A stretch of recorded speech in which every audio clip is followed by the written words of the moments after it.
Ô Sandro, um pouquinho antes da gente começar, tu tava falando do tempo que você tava no consultório e que tu atendia muita gente de muitas vivências, muitas jornadas diferentes e iam trocar uma ideia contigo sobre a vida deles, Sim, né? sim.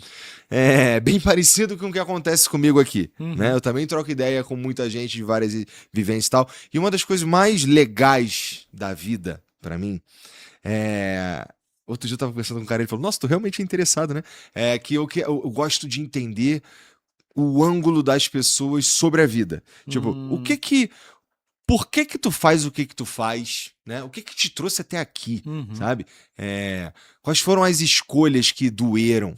O que que tu tava sentindo quando deu certo ou quando deu errado?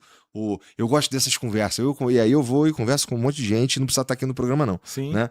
Mas, cara, e tu? Qual é a coisa mais fascinante que tem, tendo tido acesso a muita gente diferente? Qual que é a coisa mais fascinante no ser humano, na tua opinião? Ou na vida, né? Rapaz, primeiro um prazer estar aqui, tá, Igor? Muito grande. Admiro muito o seu trabalho e eu acho Obrigado, que cara. essa coisa de você justamente. A gente percebe que você está interessado, que a pessoa está sentada aqui com você. A gente percebe que você está aqui, Ah, né? Porque eu tem tô muita, mesmo.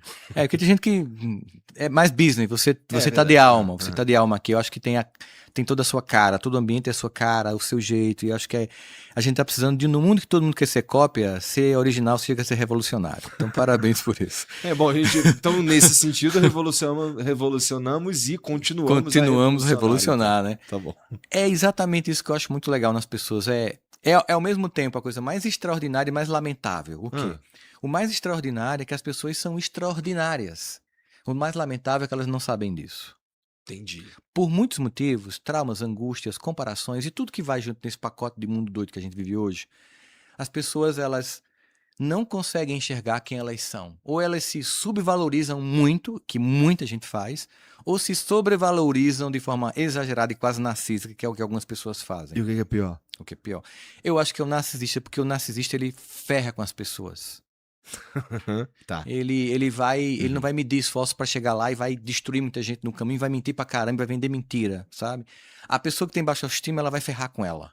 O narcisista vai ferrar com os demais, Entendi. né? Uhum. Mas aí quando eu penso assim, esse movimento, o potencial que a alma humana tem e por eventos que acontecem na sua vida que você vai deixando de acreditar em você. Talvez quando você chega no consultório de um terapeuta, você possa chegar e de repente pensar assim, você que conversa com tantos especialistas, e eu até hoje também faço isso, imagina assim, porra, Sandro, sei lá, eu tenho tantas capacidades, eu sei tantas coisas, eu conheço fulano, cara, que é meu vizinho, cara, ele não sabe 10% do que eu sei, ele tá fluindo de um jeito, cara. Eu falo, você tá num carrão assim, sabe, 10.000 cilindradas, mas tá cheio de peso. O cara tá num Fusca, mas tá leve, cara. Ele vai chegar na tua frente. Ele tá leve porque, assim, ele tá preocupado com a opinião dos outros, ele é feliz com o que ele tem, ele sabe o que ele quer fazer. Você chegou aqui com um monte de dor, você chegou com dores que você nem sabe nomear, porque muitas vezes o indivíduo ouviu durante a infância, você não vai dar pra nada, seu porra. Uhum. Imagina Uhum. aquele paizão lá do interior que veio, chegou aqui, abriu a mala no Tietê, chegou em São Paulo e foi trabalhar na construção civil. Esse cara ele não tem inteligência emocional para chegar no finalzinho de peão de obra, reunir os 5 filhos. Meu amigo, meu amor, como foi seu dia Uhum. na escola? Não tem, não dá para esperar isso. É. É, moleque, imbecil, você não vai dar para nada, seu porra. E vai ouvindo isso, e aquilo vai criando como se fosse uma crença autorrealizável. A ponto de que Entendi. você imagina, por exemplo, uma Só Amy vira aquilo porque eu acredito nisso. Então, assim, hoje eu acredito que eu vou ser um merda no futuro, daí vira um merda. vira um merda. E, Uhum. e, se eu, e se eu der certo, isso é um dos casos clínicos de Freud famoso, que Hum. é o homem é arruinado pelo próprio sucesso. Imagina, eu dei certo. Não, mas meu pai me disse que eu não ia dar pra nada. Aí eu entro num colapso e destruo minha vida. Quantas celebridades você conhece que morreram de overdose? Porque elas tinham que dar pra nada. E elas tinham que cumprir essa profecia. Esse não conhecimento de si mesmo, eu acho que é a coisa mais cara que custa a nossa vida. O sucesso entendido não só como visibilidade e Uhum. grana, o sucesso como ser humano que veio para a vida e conseguiu bancar a própria vida. Suportar a existência, que é dura, não é fácil, é difícil. Aqui, para você chegar aqui, tem toda uma história, né? As pessoas costumam olhar para o resultado final, elas gostam muito do resultado, mas pouca gente quer saber o processo. Eu digo que o invejoso, ele quer resultado, mas não quer processo. O cobiçoso quer processo. Ele pergunta, e aí, Igor, como é que faz o flow? O cobiçoso quer processo. Ele vai lá e eu vou tentar, entendeu? Beleza, tá valendo, tem espaço para todo mundo. Mas é isso, ou seja, o ser humano, ele tem uma potência incrível, mas pouca gente conhece essa potência porque por muitos motivos eles foram soterrados por camadas de dor que precisam primeiro ter consciência, diagnosticar isso, e diagnosticar não é suficiente, porque o diagnóstico é o início da cura, mas eu tenho que confrontar essas dores. E aí, quando se faz isso, aí eu tenho assim, a alegria de ter atendido por quase 20 anos, eu digo que eu tive a honra de ouvir pessoas que foram no meu consultório, trazer suas dores, se desnudar e se reconstruir diante de mim. Eu digo que elas foram se reconstruir não com meu auxílio, porque ao final da sessão, eu abri a porta e ela tinha que viver a vida dela. Eu não ia ser um personal psychologist para enfrentar um marido tóxico, entende? Não, ela tinha que fazer isso. Eu estava ali sendo um instrumento. Como eu te falei, eu acho que meu objetivo é tudo que eu faço é trabalhar a elevação do nível de consciência das pessoas sobre elas mesmas e sobre o coletivo para que a gente mude o mundo. Eu gosto dessa ideia, eu acho que ela é bem alinhada com o que eu tô tentando fazer também. Sobre essa última coisa que tu falou, cara, como é pra você, como você fez pra não, para as coisas para peneirar o que as conversas que você teve com teus pacientes, é paciente que chama? Sim. Tá. Que poderiam deixar em você um peso psicológico, ou poderiam deixar numa pessoa menos preparada um peso, né? Porque você deve ter escutado coisas malucas nesses 20 anos aí, né? Então, como que precisa de muita maturidade para conseguir peneirar só o que é valioso nessas experiências para moldar quem você quem você é?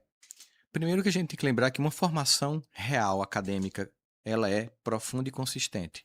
E você é treinado academicamente num curso de psicologia para que você possa atender, para que você possa entender o que é transferência, contra-transferência, que é um conceito psicanalítico de Freud, não vou entrar aqui em detalhes. Como você manejar essas emoções em você, no paciente, reconhecer isso. Então é um curso, você tem atendimento, termina o seu processo clínica escola, você começa a atender depois de 5 anos de curso, todos os dias. Você começa a atender. Aí você contrata, você paga um professor ou um terapeuta muito capaz para continuar ali mentorando, não sobre sua própria terapia, mas para que você leve seus casos mais complexos. E aí eu quero aproveitar aqui e fazer uma coisa que eu acho que vai muita gente ficar muito puta comigo. Mas em nome das muitas pessoas que eu já vi serem destruídas por isso. E agora tem gente que faz cursos de 6 meses e abre um consultório. Eu lembro que um amigo meu, eu não posso mesmo mais categorizar de amigo porque ele não se sente mais assim hoje, depois que eu disse pra ele no dia. Ele tem pós-doutorado na área de engenharia, fez um curso destes 6 meses de formação de terapeuta, chegou no meu consultório, na época, Sandro, como você tem uma agenda lotada, ó, se não tiver cliente, você encaminha para mim.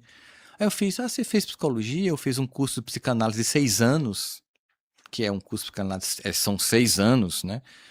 Não, eu fiz um curso de 6 meses. Então, cara, eu não vou encaminhar paciente para você. Diz, por quê? Se eu fizesse um curso de engenharia de final de semana de 6 meses e construísse uma ponte, você passaria por cima? Ele pegou os cartões, foi embora e nunca mais nós nos falamos.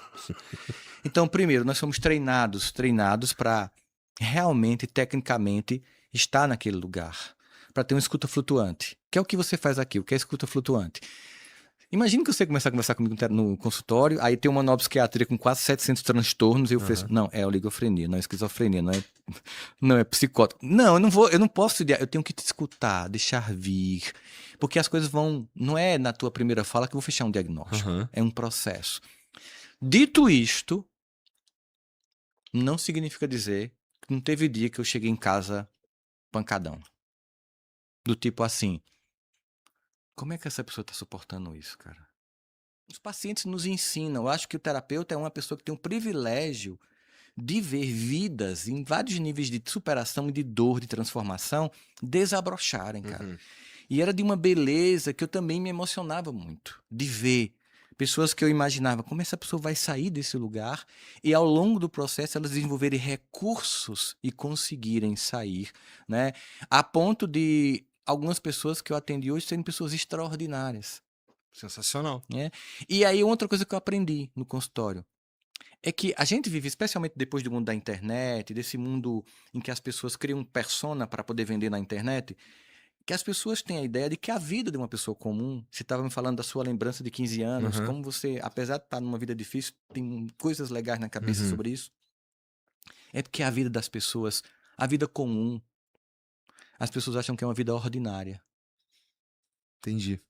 E o que é que tem de ordinário? Você que está aqui de repente no trânsito nos escutando, está voltando de um dia ferrado no trabalho, você está na Marginal aí, ou aqui ou em qualquer outra cidade desse país, voltando pro trânsito, está esperando chegar em casa e tem uma criancinha que vai chegar, papai, mamãe.